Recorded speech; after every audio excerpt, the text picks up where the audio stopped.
Campbell Brown. No bias, no bull. CNN weeknights, 8 Eastern. Fareed, the two leaders met one-on-one behind closed doors today. There is so much on the table to talk about: the economy, Pakistan, Afghanistan. What were the most crucial issues? Walk us through it. Well, the atmospherics, I think, were very good. I happened to get a chance to speak to the Prime Minister of India, Manmohan Singh, at the lunch that Vice President Biden threw for him at the State Department. And he said that they had an extraordinarily warm conversation, that Obama was a very easy person to talk to, and he was a very good listener.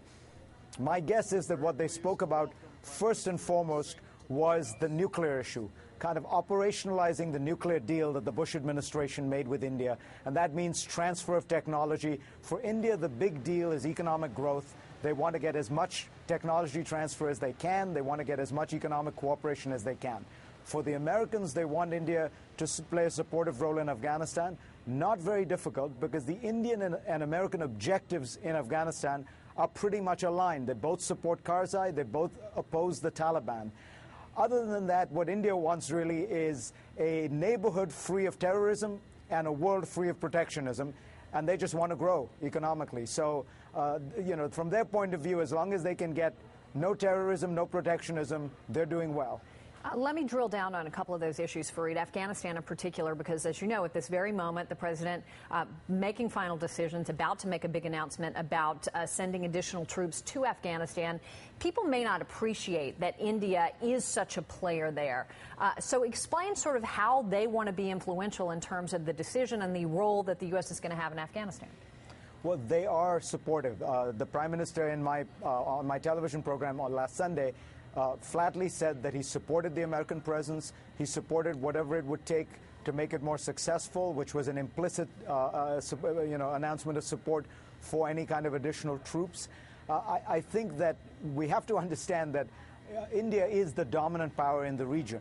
India's GDP, just as one example, is 100 times larger than Afghanistan's.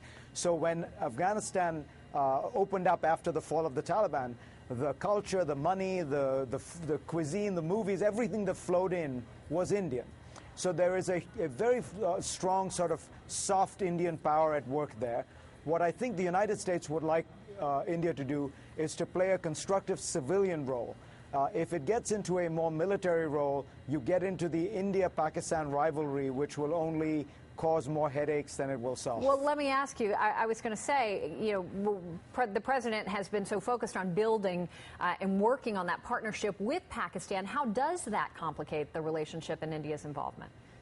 It's a huge complication. Look, the central complication of our Afghanistan strategy is that the Pakistani army has entirely different objectives than the United States. For 20 years, the Pakistani army created the Afghan Taliban, supported it because it was a way of keeping Afghanistan weak and India on edge.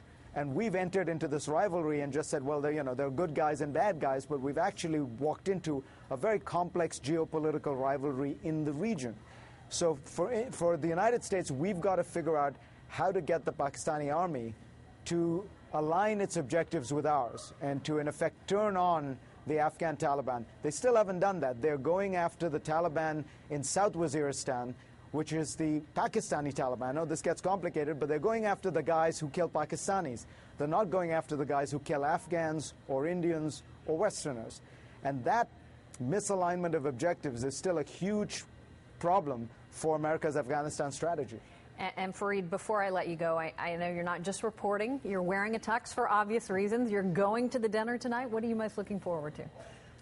Oh, just having a nice time. I mean, I'm hoping, obviously, to meet some interesting people. Who knows? Maybe Hollywood celebrities and such. But mostly, I'm looking forward to taking my wife to what I hope will be a wonderful evening. And I'm delighted and grateful to have been invited.